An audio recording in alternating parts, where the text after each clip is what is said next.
कि सोचा कैसे जाए, फैसले कैसे किए जाए। मैं क्लास में एक कहानी अक्सर सुनाता हूं पंचतंत्र की, थोड़ा बदल के सुनाता हूं। पंचतंत्र आप जानते हैं, विष्णु शर्मा का एक कहानी संकलन है प्राचीन काल का। उसमें कई ऐसी कहानियां हैं जो हमें नॉर्मल लाइफ के बारे में, सामान्य जीवन के बारे में एक लेसन देती हैं, सीख देती हैं। उसमें एक कहानी का नाम था, अगर मुझे ध्यान है, मैं स्कूल में पढ़ता था, उसका नाम था पंडित की बकरी। कहानी थोड़ी सी अलग थी, मैं उसे थोड़ा सा अलग करके आपको सुनाता हूं ताकि आज के परिवेश में उसका महत्व ज्यादा समझ में आए। कहानी ये है, मैं फिर बता रहा हूं, कहानी में बदल के सुना रहा हूं ताकि बाद में कोई हमला ना करे कि नहीं कहानी तो ये थी, बदल कैसे दी। उस कहानी में यह था कि एक पंडित जी बकरी खरीद के जा रहे हैं। 3 लोगों को लालच है कि बकरी खाएंगे हम। उनको बेवकूफ बनाने के लिए एक ने कहा कि कुत्ता कहाँ ले जा रहे हो, एक ने कहा कि आप कौन सा पशु बताया, मेरे 3 पशुओं के नाम बोले कि ये कहाँ ले जा रहे हो, वो कहाँ ले जा रहे हो। उन्हें कंफ्यूजन हो गया कि जरूर कोई बहुरूपीय जानवर है, तो छोड़ के भाग गए। मैं इस कहानी को थोड़ा सा मोल्ड करके सुनाता हूं कि एक बार एक आदमी एक छोटा सा बछड़ा खरीद के जा रहा था, सुंदर सा, और 3-4 चोरों की नजर पड़ी। उनका मन हुआ कि काश ये बछड़ा हमें मिल जाए, सस्ता मिल जाए, आधे दाम पे या उससे कम पे मिल जाए, तो क्या करें। तो उन्होंने साजिश की। बारी बारी वो उस व्यक्ति से रास्ते में मिले। पहले एक व्यक्ति मिला एकदम सीरियस चेहरा बना के। उसने कहा, अरे पंडित जी, बकरी कितने की ली। पंडित जी ने कहा, यार ये तो बछड़ा है, बकरी थोड़ा है। तो वो बड़े अच्छे से हंसने का, बछड़ा है, अच्छा, इतना कह के मुस्कुराते हुए निकल गया वहां से। पंडित जी को लगा अजीब गधा आदमी है, फिर देखा है तो बछड़ा ही। उसका उतना ही काम था, किया और निकल गया। अब वो आगे चल रहे हैं, करीब 100-200 मीटर के बाद एक दूसरा आदमी अलग जगह से आया। इनके बीच में आपस में साठ-गांठ है, ये इनको नहीं पता है। दूसरा आदमी आया और आते बोला, वाह पंडित जी, कितनी मोटी बकरी है, एकदम बछड़ा लग रही है देखने में तो। अब इसको लगा कि ये तो मामला फंस गया। ध्यान से देखा, बोला नहीं यार, मैं तो बछड़ा ही लाया हूं। बोला वही तो मैं कह रहा हूं, देखने में लग रहा है एकदम, लेकिन है मोटी बकरी। ये कह के वो भी निकल गया। फिर 1 किलोमीटर बाद तीसरा मिला और उसने कहा, पंडित जी बस ऐसी ही बकरी चाहिए मुझे भी, कहां मिलेगी ऐसी बकरी। उसने कहा, फिर पंडित ने फिर थोड़ा धमकाते हुए कहा कि यार ये बछड़ा है भाई, लेकिन अब वो दबाव कम बना रहा था, वो खुद दबाव में था। तो वो भी ठाका मार के ऐसा बोला, बछड़ा ऐसा होता है, अच्छा, ये करके चला गया। और फिर चौथा आदमी जो असली था उनका मास्टरमाइंड, चीफ कॉन्स्पिरेटर, फिर वो आया पैसे गिनते हुए। उसने कहा, अरे अरे अरे, ऐसा ही बकरा चाहिए, ऐसी बकरी चाहिए, कितने की मिलेगी, कितने की मिलेगी। तो पंडित जी को लगा मुझसे बहुत बड़ी गलती हो गई है, मैं तो बकरी खरीद के ले आया बछड़े के नाम पे या बछिया के नाम पे। फिर लगा घर जाऊंगा, घर पे पिटूंगा, इससे अच्छा नुकसान कम कर लेता हूं। तो एज्यूम कीजिए कि उस जमाने में 100 रुपए के आसपास का लिया था, तो उन्होंने बताया कि मैंने 100 का लिया है। प्लस 100 का, बकरी तो 20 रुपए की आ जाती है, लेकिन ये इतनी तंदुरुस्त है, अगर आप चाहें तो मैं इसके बदले आपको 40 रुपए दे सकता हूं। और पंडित जी को लगा कि यार चलो, 60 का नुकसान सही, कम से कम 80 का तो नहीं होगा। और 40 का उसको दिया और खुश होकर घर लौटे कि बच गया आज तो। अब ये जो पंचतंत्र की कहानी है, ये इसलिए है कि जब हम जीवन में निर्णय करते हैं तो हमारे पास बहुत सारे ऊट पटांग से इनपुट्स आते हैं, और यदि आप बहुत समझदार इंसान नहीं हैं तो इस बात का पूरा खतरा है कि कोई ना कोई कभी ना कभी आपको बेवकूफ बना ही देगा। और हम जिस दौर में हैं, हम तो व्हाट्सएप यूनिवर्सिटी के दौर में हैं, सारा ज्ञान ही वहां से आता है। सोशल मीडिया, आप लोग मोबाइल फोन के मरीज हो चुके होंगे मेरे ख्याल से, मैं भी आधा मरीज हूं, आप भी होंगे ही, आप तो नई जनरेशन के लोग हैं, ज्यादा मरीज होंगे। बिना वजह के मोबाइल फोन खोल लेते होंगे, फिर उस पर करते रहते होंगे ऐसे ऐसे। रील देख रहे हैं तो रील ही देख रहे हैं, शॉर्ट्स देख रहे हैं तो शॉर्ट्स ही देख रहे हैं, मन ही नहीं भर रहा है। फोन देखते देखते थक गए और फोन रखा, और 1 मिनट के बाद फिर फोन उठा लिया कि थक गए हैं, क्योंकि डोपामाइन रिलीज होता है आजकल फोन देखने से। ये एडिक्शन है। खतरनाक एडिक्शन है। और हर वीडियो में कुछ ना कुछ मैसेज कन्वे हो रहा है। इंफॉर्मेशन इतनी ज्यादा कभी नहीं आई हमारे आसपास जितनी आजकल आ रही है, और वो भी ऑडियो विजुअल फॉर्मेट में आ रही है। अखबारों के दौर में लिखित सूचना आती थी, केवल साक्षर लोग पढ़ते थे, बाकी पढ़ते ही नहीं थे।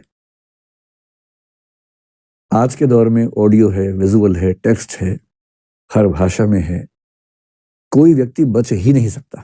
और अगर किसी समूह के पास ताकत हो, उसके पास 10,000 ऐसे बेरोजगार हों जिनको काम दिया जाए कि दिन में 500-500 मैसेज भेजने, हर मैसेज के बदले 2 रुपए मिलेंगे, तो कोई समूह पूरे समाज को अपने तरीके से सोचने के लिए मजबूर कर सकता है। महाभारत का सोच के देखिए। महाभारत का युद्ध है, एक तरफ पांडव हैं, एक तरफ कौरव हैं। पांडवों के साथ में कृष्ण है। नैतिकता के लिए जरूरी है कि पांडव जीतें और कृष्ण इस पूरी योजना के साथ वहां पर हैं। पर पांडव जीत नहीं पा रहे, जिसके कई कारणों में से एक ये है कि कौरवों की सेना में द्रोणाचार्य भी हैं, उनका पुत्र अश्वत्थामा भी है। द्रोणाचार्य गुरु तो पांडवों के भी हैं, कौरवों के भी हैं, पर वो राजधर्म का पालन कर रहे हैं, क्योंकि वो जिस राज्य के साथ हैं उसके साथ खड़े हैं। पांडवों की सेना उनको हरा नहीं पा रही है, और अंत में कृष्ण को समझ में आता है कि पांडवों को जितवाने के लिए कुछ कूटनीति का सहारा लेना होगा। कृष्ण कूटनीति के शिखर हैं। वो युधिष्ठिर से एक बात कहते हैं, पर युधिष्ठिर तैयार नहीं है एक गलत बात कहने के लिए। और अंत में कृष्ण अपनी पूरी कूटनीतिक ताकत का इस्तेमाल करके सिचुएशंस बनाते हैं। एक हाथी अश्वत्थामा नाम का, उसकी हत्या होती है। बात फैलाई जाती है कि अश्वत्थामा मारा गया। अश्वत्थामा द्रोणाचार्य के पुत्र का नाम भी है, और द्रोणाचार्य अचानक हताश होने लगते हैं। उन्हें फिर भी लगता है कि एक बार मैं खबर को ऑथेंटिकेट कर लूं, प्रामाणिक है या नहीं चेक तो कर लूं। तो वो अपने समय के सबसे प्रामाणिक व्यक्ति युधिष्ठिर से पूछते हैं। युधिष्ठिर धर्मराज हैं, झूठ नहीं बोलते हैं। पूरी पांडवों की सेना ने, टीम ने जब उनसे कहा, वो तब भी तैयार नहीं हुआ कि मैं झूठ नहीं बोलूंगा। लेकिन अब झूठ नहीं है, अश्वत्थामा की हत्या हुई है, हाथी की हुई है, तो क्या हुआ, हुई तो है ही। और तब भी वो चाह रहे हैं कि मैं पूरी बात बोलूं। द्रोणाचार्य ने पूछा, क्या अश्वत्थामा मारा गया? युधिष्ठिर कह रहे हैं, अश्वत्थामा हतो नरो वा कुंजरो वा। अश्वत्थामा मारा गया, आदमी था या हाथी था। लेकिन जैसे ही नरो वा कुंजरो वा कह रहे हैं, ठीक उसी क्षण में बहुत तेज शंख बजता है कृष्ण का, और उस शंख की आवाज में द्रोणाचार्य सुन नहीं पाते पूरी बात। और क्योंकि वो सुनते हैं सिर्फ इतना कि अश्वत्थामा मारा गया, वो हताश हो जाते हैं, हथियार छोड़ देते हैं, युद्ध भूमि में जमीन पर टिक के बैठ जाते हैं। और इसी क्षण का फायदा उठा के धृष्टद्युम्न उनकी हत्या कर देता है। मैं सोचता हूं कई बार कि द्रोणाचार्य इतने योग्य व्यक्ति थे, यदि मिस इंफॉर्मेशन से या मैनिपुलेटिव इंफॉर्मेशन से उनको भी एक गलत तथ्य के प्रति आश्वस्त किया जा सकता था, तो आज के दौर में जब हर तरफ सोशल मीडिया के हमले हैं, कैसे कोई व्यक्ति सही फैसले करे? अगर द्रोणाचार्य उस आवाज को सुन पाते, नरो वा कुंजरो वा, तो शायद उनका फैसला बदल गया होता, शायद युद्ध की कहानियां अलग होती। पर किस तरह से सूचनाएं पहुंचे, कौन सी सूचनाएं ठीक से न पहुंचने दी जाएं, कैसे कंटेक्स्ट से बात को हटा दिया जाए, अगर सूचना देने वाले इसमें माहिर हों, तो समाज क्या करे, आम आदमी क्या करे, द्रोणाचार्य जैसा महान चिंतक क्या करे। और इसलिए कुछ बातें जो मुझे लगता है कि होनी चाहिए इस मसले पर। मैं तो अपना जीवन लगभग 2/3 जी चुका हूं, बाकी तो पता भरोसा तो कल का भी नहीं है, लेकिन हाँ, अगर मैं भारत की सामान्य आयु के हिसाब से देखूं तो 2/3 जी चुका हूं। आप 1/3 वाले हैं, तो आपके जीवन बड़े फैसले बाकी हैं। अधिकांश की शादी भी शायद नहीं हुई आप लोगों के ना, चेहरे बता रहे हैं आपके, चमक रहे हैं ना अभी। तो आपको बड़े फैसले करने हैं, और फैसला करना हर दौर में मुश्किल था, आज के दौर में सबसे मुश्किल है।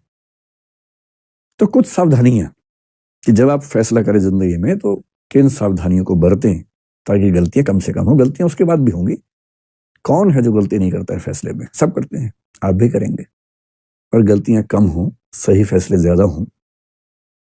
मेरे एक फेवरेट दार्शनिक हैं Jean Paul Sartre, French philosopher हैं। उनके दर्शन का सार अस्तित्ववाद कहते हैं, एग्जिस्टेंशियलिज्म कहते हैं।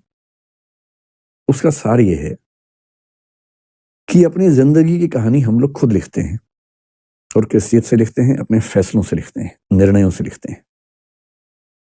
आपने किसी परिस्थिति में क्या फैसला लिया, इससे आपके जीवन की आगे की कहानी लिखी जाएगी।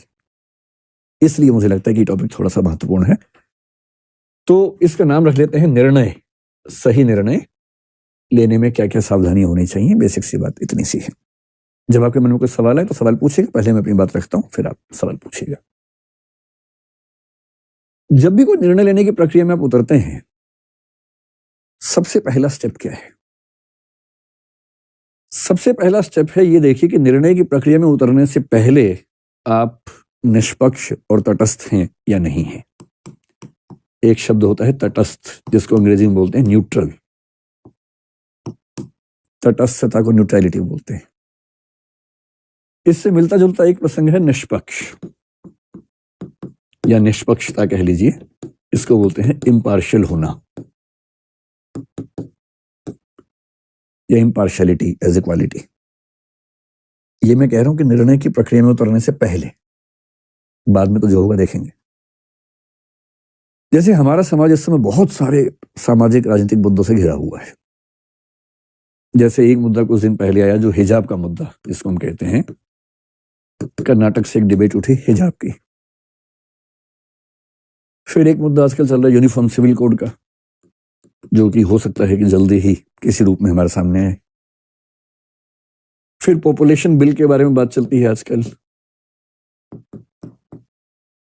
उत्तर प्रदेश में आया भी था, और अभी कुछ और राज्यों में आने की बात है, शायद सेंटर में भी आए। एक मुद्दा पिछले कुछ दिनों से कन्वर्जन का आप सुन रहे होंगे, धर्मांतरण का।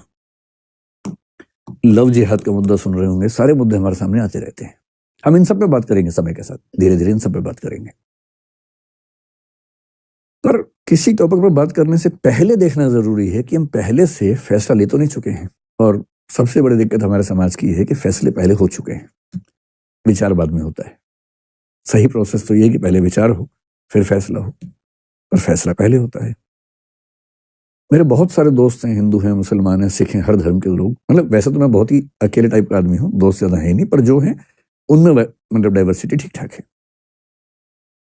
मैंने क्लासेस में भी देखा, और मैंने पाया कि हिजाब की बात आते ही कोई मुस्लिम बच्चा जनरली इस भाव से देखता है कि नहीं ये गलत हो रहा है हमारे साथ, और कई हिंदू बच्चे इस भाव से देखते हैं कि एकदम सही, और होना चाहिए, और होना चाहिए। और मजे की बात है कि टॉपिक क्या है ना इसको पता ना उसको पता है। कर्नाटक हाई कोर्ट का जजमेंट क्या है 128 पेज का, ना इसने पढ़ा ना उसने पढ़ा। कर्नाटक सरकार का क्या डायरेक्शन आया था, रूल क्या था, ना इसने पढ़ा ना उसने पढ़ा। और फैसले का एग्जैक्ट मतलब क्या है किसी को नहीं पता। पर हम टॉपिक शुरू होने से पहले ही राय बना के चलते हैं। E.H. कार एक बड़े अच्छे विद्वान हुए हिस्ट्री में।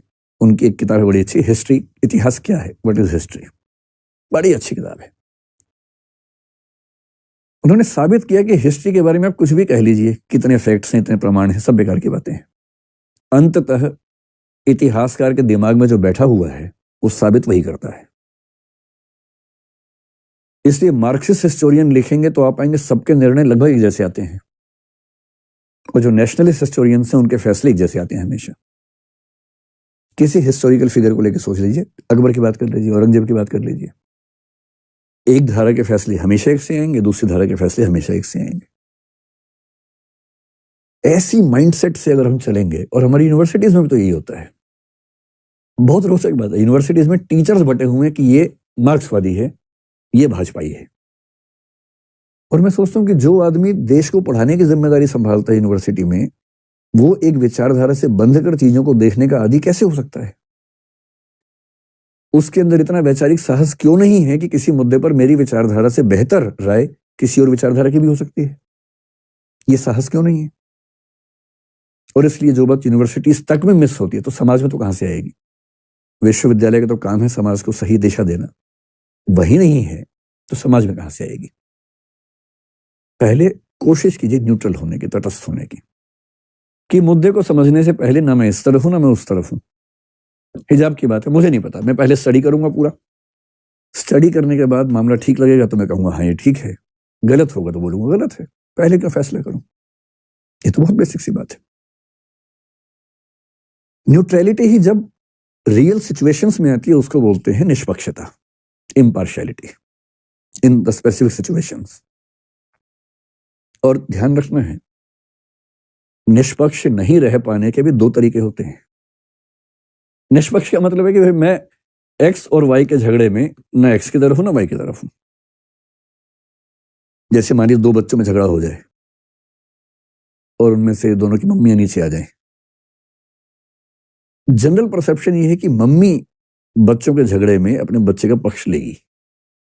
ये ऐसा नहीं कि सोशल कंस्ट्रक्ट की बात हो रही है, बायोलॉजिकल लेवल बात चल रही है, क्योंकि मदर्स का लव आमतौर पे अनकंडीशनल माना जाता है। और ये बात मैं जो कह रहा हूं मैं अफवाहों के बेस पे नहीं कह रहा हूं। एरिक फ्रॉम बहुत बड़े मनोवैज्ञानिक हैं, उनकी किताब है द आर्ट ऑफ लविंग, उसके बेस पे कह रहा हूं। मदर्स का लव आमतौर पर अनकंडीशनल होता है कि मेरा बच्चा परेशान है तो फिर मैं अपने बच्चे के साथ हूं। मुझे विचारधाराओं से, राष्ट्र, समाज, राजनीति इन सबसे मतलब नहीं, मुझे बच्चे से मतलब है। इसे यदि कोई मदर बहुत ऑब्जेक्टिव है अपने बच्चे के मामले में तो वो बहुत बड़ी बात है। जनरली इस बात की संभावना ज्यादा है कि वो थोड़ा सा उसके पक्ष में खड़ी होगी। पिता लोग जिस प्रोसेस से आगे बढ़ते हैं उसमें इस बात का खतरा ज्यादा होता है या संभावना ज्यादा होती है कि वो ऐसे मामलों में बहुत ज्यादा अपने बच्चे के पक्ष में झुके हुए ना दिखें। कभी कभी नहीं भी होंगे, लेकिन उसमें भी खतरा है। कभी कभी हम खुद को इम्पार्शियल दिखाने के लिए दूसरे पक्ष के पक्ष में झुक जाते हैं। आपने कई पिताओं को देखा होगा कि दो बच्चों में झगड़ा हुआ, उनमें से एक उनका है, जाति अपने वाले को मारना शुरू करते हैं सीधा कि तू नहीं बदमाशी की होगी, आदत दिखाने के लिए देखो मैं कितना निष्पक्ष हूं। ये निष्पक्षता नहीं है। निष्पक्ष होने का मतलब ये नहीं है कि अपने पक्ष के विरुद्ध खड़े ही हो जाना है हमेशा, और निष्पक्ष होने का मतलब ये भी नहीं है कि दूसरे पक्ष के विरोध में खड़े हो जाना है। जाके सुनना है, दोनों बच्चों की बात सुननी है कि हाँ बेटे तुम बताओ क्या पर्सपेक्टिव है, तुम बताओ क्या पर्सपेक्टिव है। उसके बाद जो सही फैसला हो करना है। क्यों मैं दूसरे बच्चे के सामने साबित करने के लिए कि मैं निष्पक्ष हूं अपने बच्चे को पीटना शुरू कर दूंगा? इसलिए जब भी किसी मुद्दे पर बहस करनी हो ना, आपके सामने फैसले आएंगे कि शादी इससे करूं कि इससे करूं। पहले से नहीं बना लेना दिमाग में, पहले सब बातों को जान लेना है। निष्पक्ष रहिए, तटस्थ रहिए, सब पक्षों को जानिए, फिर फैसला कर लीजिए। उससे ही पूछिए कि उसकी चॉइस भी है कि नहीं है। ऐसा थोड़ा सिर्फ आपकी चॉइस का मामला है, उसकी भी तो होनी चाहिए। तो ये पहला स्टेप है कि आप जब किसी प्रोसेस में उतरें तो पहले कोशिश कीजिए कि राय पहले से ना बनी हो, क्योंकि फैसला पहले कर लिया फिर तो बेकार की बात है ना। फैसला पहले ये कि हिजाब तो होना ही चाहिए, फिर आपने विचार करना शुरू किया और आप ढूंढ रहे हैं चुन चुन के वो तर्क जिससे वही साबित हो जाए जो पहले ही आपके मन में साबित हो चुका है। फिर काहे का आप विचार विमर्श कर रहे हैं? ये पहला स्टेप है। अब आगे बढ़ते हैं। अब इसकी नंबर 2 हो गई यहां से, ठीक है। तो जब हमें शुरुआत का प्रोसेस समझ में आया, अब प्रोसेस ये है कि जब हम जजमेंट की तरफ बढ़ेंगे तो हमें क्या क्या जानना है उस मुद्दे पर फैसला करने से पहले। तो सेकंड स्टेप है जो आपका इनपुट है। इनपुट कलेक्शन कैसे होना चाहिए? इनपुट का मतलब वो सारी जानकारी है जिनके बेस पर आप फैसला करेंगे, है ना। आपकी भाषा में कि वो लड़का कैसा है, वो लड़की कैसी है, उसके बारे में 10 जानकारी जुटा लेनी है पहले। तो जो इनपुट्स आप लेंगे, पहली बात तो इनपुट्स एडिक्वेट होने चाहिए, नहीं तो क्या होगा, अश्वत्थामा तो इसके बाद का लिया ही नहीं। अगर उसके बाद भी सुन लिया होता तो शायद वैसा ना होता। तो हड़बड़ी में फैसला नहीं करना है, पहले इनपुट पर्याप्त लेना है। और एक नियम होता है नेचुरल जस्टिस का। हमारे सुप्रीम कोर्ट ने मेनका गांधी केस, बहुत फेमस केस है 1978 का, आर्टिकल 21 के बारे में है, उसने बड़ी अच्छी बात कही। आप लोग क्योंकि शायद यूपीएससी की तैयारी भी करते हैं आप में से अधिकांश लोग, तो आप जानते होंगे 1973 में संविधान के मूल ढांचे का कंसेप्ट आया था 24 अप्रैल को केशवानंद भारती केस में। उसके बाद से सुप्रीम कोर्ट ने बीच बीच में कुछ फैसलों में यह बताना शुरू किया कि यह चीज भी संविधान का मूल ढांचा है। मेनका गांधी केस में जिक्र करते हुए बात आई कि जो आर्टिकल 14 है संविधान का, जो कहता है कि समानता का अधिकार है, उसमें लिखा भले ना हो पर उसके अंदर निहित है पर्याप्त सुनवाई का अधिकार, राइट टू एडिक्वेट प्रेजेंटेशन या रिप्रेजेंटेशन। इसका मतलब कोई भी अदालत, कोई भी कमीशन, कोई भी अथॉरिटी, वो पासपोर्ट अथॉरिटी के बारे में था, पासपोर्ट ऑफिसर के बारे में था, कोई भी सरकारी अधिकारी किसी व्यक्ति का पक्ष सुने बिना, यानी कि दूसरा पक्ष सुने बिना कोई फैसला नहीं कर सकता है। ये जरूरी है और ये संविधान का मूल ढांचा है। सरकार का कोई भी अधिकारी आपके खिलाफ कोई फैसला बिना आपको सुनवाई का मौका दिए कर ही नहीं सकता है। हाँ, सुनवाई का मौका दे, आप कहें कि मुझे कुछ कहना ही नहीं है, तो कर सकता है, पर आपको चांस मिलना चाहिए। अगर आपने एक पक्ष को सुना और दूसरे पक्ष को सुना ही नहीं, है ना, एक फर्स्ट पार्टी है, सेकंड पार्टी है, और कई बार क्या होता है, चीजें इतनी अलग होती हैं, एकदम अलग हो जाती है। जैसे मुझे ध्यान है एक बच्चे की कहानी, एक फादर और उसके बच्चे की कहानी। एक बच्चा मुझे एक बार मिला, हमारे ही एक मतलब दोस्त के परिवार का बच्चा। बात करते, मुझे बच्चों से बात करना बड़ा अच्छा लगता है, बच्चों को भी जनरली मुझसे बात करना अच्छा लगता है, हमारी अच्छी छनती है बच्चों के साथ।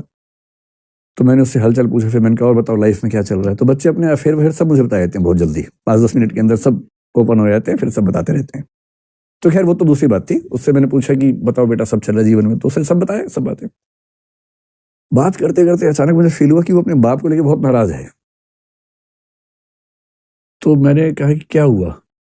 बोला देखो मेरे स्कूल में ट्रिप जा रहा है, सारे बच्चे जा रहे हैं, मैं ही नहीं जा रहा, पापा ने मना कर दिया। मैंने कहा यार पापा ने क्यों मना किया होगा, क्योंकि ज्यादा खर्चा भी नहीं था, उसके पापा की इनकम को देखते हुए खर्चा भी ऐसा नहीं था कि ना कर पा रहे हो।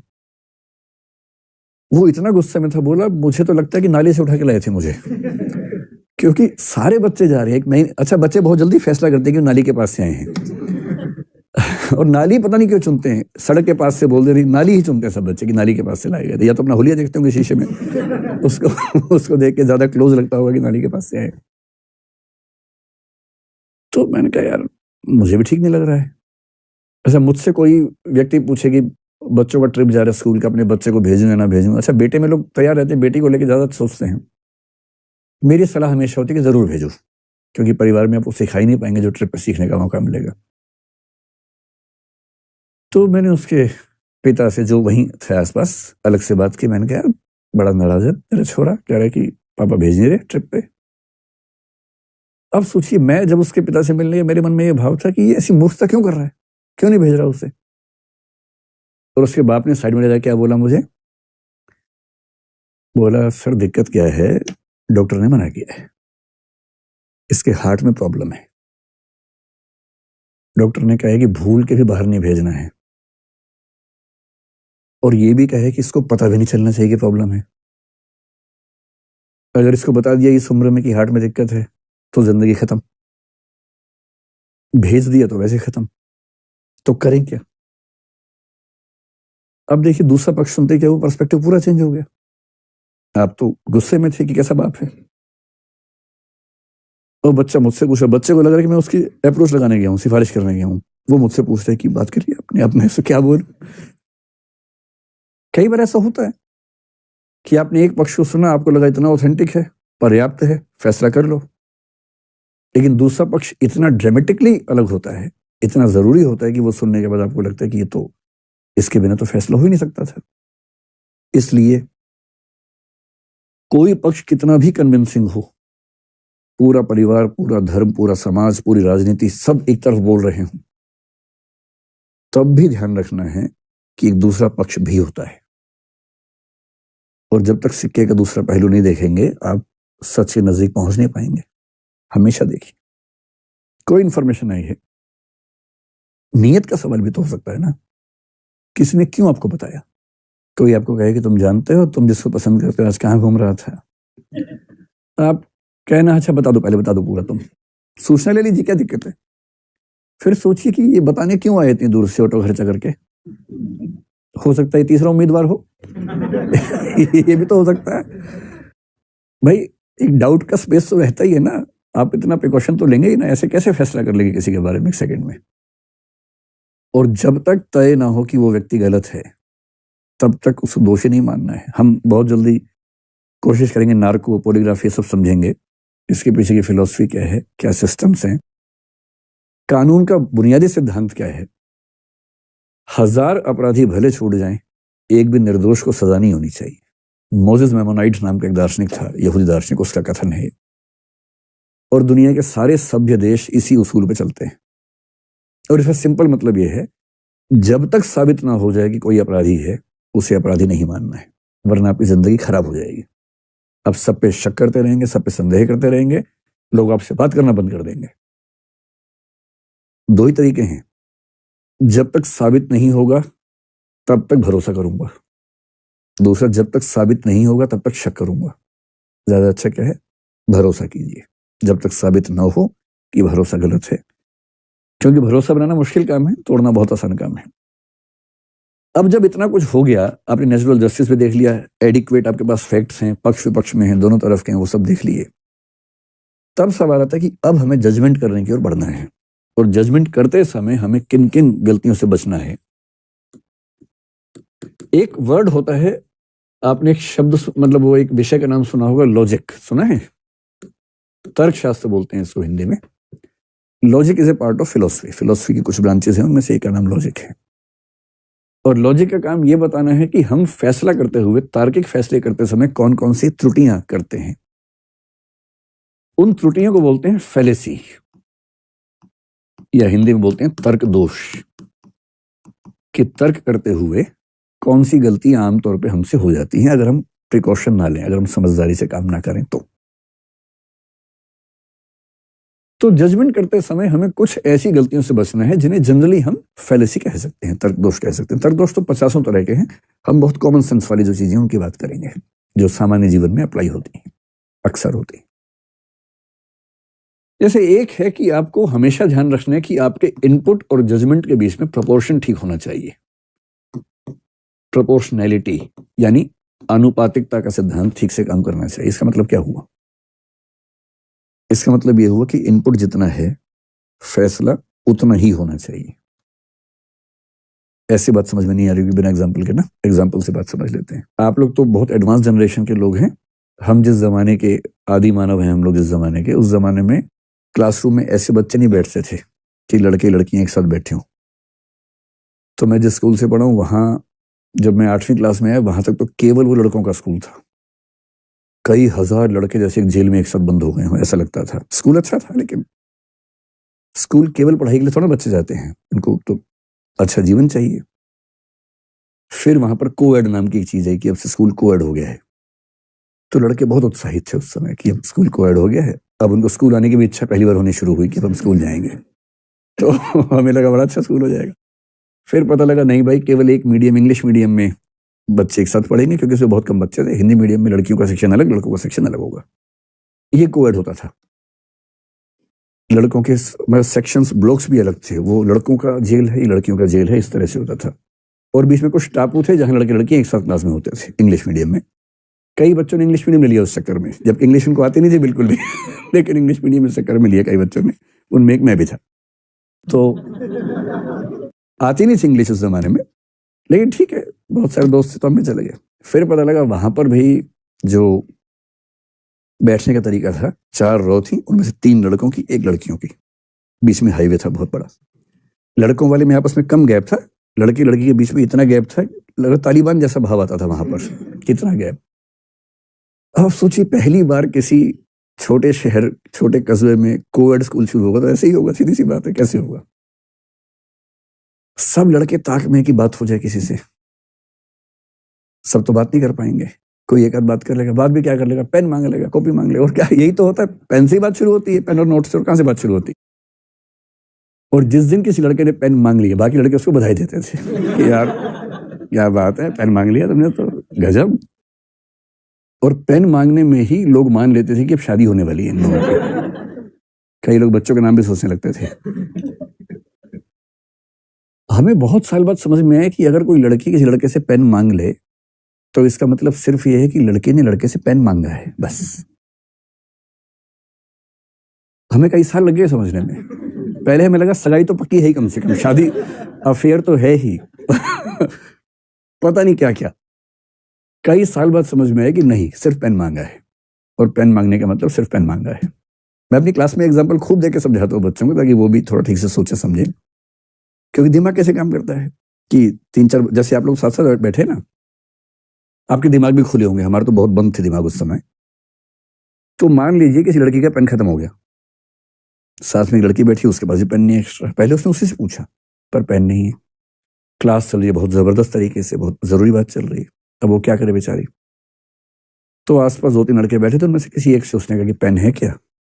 तो वो लड़का तो पेन एक्स्ट्रा ला ही रहा था बहुत दिनों से कि कभी चांस मिले तो मैं पेन दूं। तो खटाक से पेन दिया उसने। बच्चे तो अपना पेन भी दे देते हैं कि हाँ है ना, लो तुम ये लो। हम तो वैसे ही आगे थे क्लास में। अब उन बच्चों में क्लास के बाद बात चल रही कि इसी से क्यों मांगा, क्योंकि वहां तो 3 लोग बैठे हुए थे। इसी से मांगा यानी कुछ खास बात है। और पूरा शास्त्रार्थ चल रहा है क्योंकि इसके पास एक कार है और बाकी दोनों बेकार हैं। फिर और चल रहा है, नहीं ये दिखने में अच्छा लगता है, नहीं ये, नहीं वो, नहीं वो। फिर अंत में किसी ने उससे पूछ लिया। इन लड़कों में से एक की बहन क्लासमेट थी, उस बहन को बीच में लाया गया कि तुम पूछ के बताओ क्या बात है। उसने पूछा कि तुमने यार पेन इसी से क्यों मांगा। 3 लोग बैठे थे। वो पता क्या बोलती है, किससे, कौन था। आप कह रहे कि ये 3 लोग थे, तुमने इनमें से इसी से पेन क्यों मांगा। बोली अच्छा ये तीनों थे क्या वहां। मैंने तो देखा ही नहीं, ऐसे मान लिया पेन दे दो भाई, मैंने तो सोचा भी नहीं। और तब उन मतलब महाराज को पता लगता है कि वो चुने नहीं गए हैं, वो बाई चांस बैठे थे तो उनसे पेन मांग लिया गया है। तो आपकी उम्र में थोड़ा ज्यादा होता है कि इनपुट को बहुत बढ़ा बढ़ा के देखने की आदत हम लोगों को होती है। तो इनपुट जितना है ना, फैसला उतना ही। अगर किसी ने कहा कि भाई पेन दे दो, यानी पेन मांगा है ना। कोई देख के मुस्कुरा दे, ऐसा भी होता है कभी कभी। लड़के लोग झेल नहीं पाते हैं। मुझे ऐसे केसेस क्लास में मिलते थे। एक लड़का आके बोल रहा है कि सर, एक लड़के ने शिकायत की इसी लड़के की कि ये गलत तरीके से बात करता। तो मैंने पूछा, बोला सर एक दिन मैं तो मुझे देख के मुस्कुराई, फिर मैं क्या करूं। अजीब हाल है भाई, कोई अगर आपको देख के मुस्कुरा दे, ह्यूमन मुस्कुराहट भी तो होती है। विकसित देशों में तो बड़ी दिक्कत है। मैं जब पहली बार भारत से बाहर गया, यूरोप के एक देश में गया, मैं तो भारत का देहाती आदमी था एकदम। देहाती मतलब दिल्ली में था लेकिन दिमाग देहाती था ना। गया तो वहां सड़क पर सुबह सैर कर रहा, सामने से एक महिला ही मुस्कुराने लगी देख के। मैं तो एकदम भारतीय आदमी, मैंने पीछे देखा कौन है, कोई तो आ रहा होगा भाई। कोई भी नहीं आ रहा था। मुझे लगा भूत प्रेत तो नहीं होते कि मुझे नजर नहीं आ रहा, इनको नजर आ रहा कोई। तो मैंने बहुत ही अजीब तरीके से व्यवहार किया, मैं वहां से निकल लिया भाग के, कुछ गड़बड़ है यहाँ पर, भूत प्रेत का साया टाइप कुछ लगा मुझे। बाद में देखा कि वहां हर आदमी ऐसे कर रहा है। कोई पुरुष हो, कोई स्त्री हो, सड़क पे अकेला हो, कोई हो, आपस में एक दूसरे को मुस्कुरा के नमस्ते कहने की आदत ही है उन लोगों को। हर व्यक्ति को नमस्ते करता है मुस्कुरा के, उसमें कोई नियम कायदा अलग से है नहीं। तो 3-4 दिन के बाद फिर हम भी करने लग गए, जो मेरे नमस्ते कर दें उसको। अच्छा वो बड़े प्यार से नमस्ते भी बोलते हैं कई बार, वो टूरिज्म जहां पर चलता है। अब वैसा मिजाज लेके भारत वापस आ गए तो दिक्कत है। आप सड़क पे निकले, आपने मुस्कुरा दिया, पता लगा फिर FIR हो गई सीधे उसके बाद तो, है ना। तो कहने का भाव ये है कि जो इनपुट है, उस इनपुट से जितना फैसला निकले उतना ही फैसला निकालिए, उससे ज्यादा फैसला मत निकालिए। उसको बोलते हैं प्रोपोर्शनैलिटी। हम में से अधिकांश लोग बहुत बढ़ा के फैसला निकालते हैं। किसी ने सिर्फ इतना आपसे कहा कि यार अच्छा नहीं लगा तुमने आज ये काम किया, और आपने क्या क्या फैसले, सुसाइड और पता नहीं क्या क्या सोच लिया दिमाग के अंदर, उतना ही।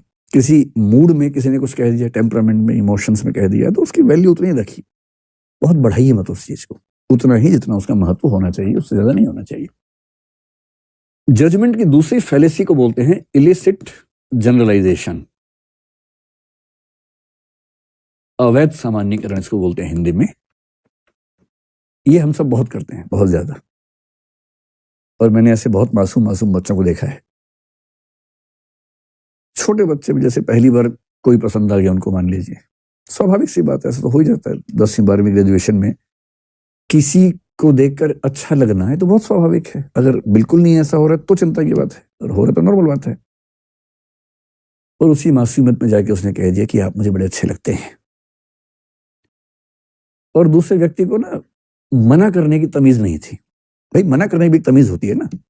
आपको ठीक है उस रिलेशनशिप में नहीं जाना, तो कायदे से मना कर दीजिए। और उसने कहा कि बेहतर होता कि बुराई ना देख लिया होता मुझे कहने से पहले। इस बच्चे का दिल टूट गया, या बच्चे का दिल टूट गया, खतरनाक टूटा है। और इसने फैसला किया दुनिया के सारे लड़के ऐसे होते हैं, दुनिया की सारी लड़कियां धोखेबाज होती हैं, अब किसी से नहीं बात करनी, अब जिंदगी भर अकेले ही रहेंगे। यह है जनरलाइजेशन। एक सैंपल है छोटा सा, एक व्यक्ति, पूरे कितने 800 करोड़ हो गए ना तो दुनिया में लोग, हाँ 8 अरब लोग हो गए, 800 करोड़ में एक ने आपको गलत तरीके से बोला, तो आपने फैसला कितने के बारे में किया? अगर 400 मान लें आधे उसमें से, तो 400 करोड़ के बारे में फैसला आपने कर लिया। इसलिए अगर कभी ऐसा हो ना, जैसे सारे बिहारी ऐसे होते हैं, सारे हरियाणवी ऐसे होते हैं, सारे पंजाब के लोग ऐसे होते हैं, ऐसी बकवास जब भी कोई करे तो उसको बोलना नहीं, ऐसा नहीं होता है। आपने बिहार के 4 लोगों से बात की, हरियाणा के 4 लोगों से बात की, उसके बारे में पूरे स्टेट को नाप दिया एक ही बार में। ये भी तो हो सकता है कि वो वहां के एक्सेप्शंस हों, अपवाद हों, जो आपको मिल गए हों। सबके बारे में क्यों फैसला कर लेंगे? इसलिए बहुत जरूरी है कि फैसला करते हुए बहुत जनरलाइजेशन आपसे ना हो, बहुत बड़े फैसले आप ना करें, उतना ही करें जितना करने की जरूरत है। तीसरी फैलेसी क्या होती है कि हम लोग एक आपने शब्द सुना होगा, बाइनरी आजकल चलता है खूब। हम लोग एक खास माइंडसेट में रहते हैं, उसको बोलते हैं बाइनरी या डाइकोटमी। एक शब्द चलता है फिलोसफी में, एक माइंडसेट का नाम है डाइकोटमी, बाइनरी थिंकिंग बोलते हैं। इसका मतलब या तो ये या वो, और फिलोसफी में, लॉजिक की दुनिया में इसका नाम होता है ऑल और नथिंग, या तो सब कुछ या कुछ भी नहीं, या ब्लैक और व्हाइट। इसी का नाम है दूसरा, ब्लैक और व्हाइट। एक स्लिपरी स्लोप नाम का चलता है फैलेसी, कुछ कुछ इसके नजदीक है, लेकिन ये थोड़ा सा उससे अलग है। इसका मतलब क्या है कि हम चीजों का फैसला करते हुए या तो इस तरफ खड़े होंगे या इस तरफ खड़े होंगे, और हम ये सोचने को तैयार ही नहीं है कि इन दोनों से अलावा तीसरा या चौथा या पांचवा रास्ता भी हो सकता है। ये आदमी या तो अच्छा है या बुरा है, या ईमानदार है या चोर है, या वफादार है या बेवफा है, जबकि दुनिया में, रियलिटी में ऐसा कुछ नहीं होता है। एक ही आदमी ईमानदार भी होता है, चोर भी होता है। ऐसे कुछ लोग हैं जो ऑफिस के मामले में 100% ईमानदार होंगे, पारिवारिक मामले में चोर हो सकते हैं। परिवार में 100% ईमानदार हैं, ऑफिस में चोर 1 नंबर के। ऐसे लोग होते हैं, बहुत होते हैं। हिंदी साहित्य में प्रेमचंद ने पहली बार यह समझाया हिंदी साहित्य को कि कोई कैरेक्टर सिर्फ अच्छा या बुरा नहीं होता है, अच्छा और बुरा होता है, और मामला केवल प्रोपोर्शन का है। कोई 45% अच्छा है, 55 बुरा है, कोई 55 अच्छा है, 45 बुरा है, कोई 65-35 पे है, कोई 72-28 पे होगा, कोई 24-76 पे होगा। इसको हम बोलते हैं कॉन्टिन्यूम की अप्रोच। और कॉन्टिन्यूम का मतलब यह है कि जब आप फैसला करें, हमेशा किसी चरम पर ना रहें, किसी एक्सट्रीम पर ना रहें। मोदी जी अच्छे हैं, बहुत अच्छे हैं, बुरे हैं, एकदम बुरे हैं, ये ड्रामा नहीं करना है। क्या बोलना है? मुझे मोदी जी की ये पॉलिसीज बहुत अच्छी लगती हैं, ये ठीक लगती हैं, ये और ये ठीक नहीं लगती हैं। एक समझदार व्यक्ति की तरह बात करेंगे हम, क्यों एक बहे हुए व्यक्ति की तरह बात करेंगे उछल कूद के? और मोदी जी क्यों, कोई भी नेता हो, आप किसी एक व्यक्ति के अलग अलग पक्षों को अलग अलग स्तर पर देखने समझने के लिए क्यों तैयार नहीं होते? क्यों उसके बारे में पूरा एक ही फैसला कर देना हमेशा के लिए? और चौथी बात जो आपकी उम्र में ज्यादा मैटर करती है, वो ये कि जब भी कोई फैसला हो, हमेशा ध्यान रखना है कि जो भी डिसीजंस आपके हैं वो टेम्परेरी हैं, और इसलिए इतनी फ्लेक्सिबिलिटी हमेशा रखिए कि अगर कुछ नए और ऑथेंटिक इनपुट्स मिलते हैं तो आप अपनी राय, अपना निर्णय, अपना फैसला बदल सके। कई बार हम इतने रिजिड होते हैं अपने फैसलों को लेकर, लगता कि एक बार कह दिया, लोग क्या कहेंगे, अब कैसे बदले अपनी बात को? यही तो साहस है, ये कह पाना कि मैं जो कह रहा था वो गलत था। आज मुझे लगता है कि मैं अपना ही बेहतर संस्करण हूं, अपना ही बेटर वर्जन हूं। मुझे अपना ध्यान है कि मैं बचपन के दौर में घोर दक्षिणपंथी रहा हूं। विश्वविद्यालय में गया तो काफी हद तक वामपंथ का असर मेरे ऊपर हो गया, और आज मुझे लगता है कि वो दोनों रास्ते गलत थे। अपनी नजर क्यों नहीं होनी चाहिए, अपनी निगाह क्यों नहीं होनी चाहिए? मैं क्यों किसी की निगाह के पीछे चलूं भाई? मैं क्यों किसी का फॉलोवर बनूं? अपनी निगाह से देखेंगे। ये कहने का साहस कि हाँ मैं गलत था। फिलोसफी की दुनिया में कांट एक बड़ा महान दार्शनिक हुआ है, बहुत महान। अगर मेरा सबसे प्रिय हो पश्चिम में तो कांट है।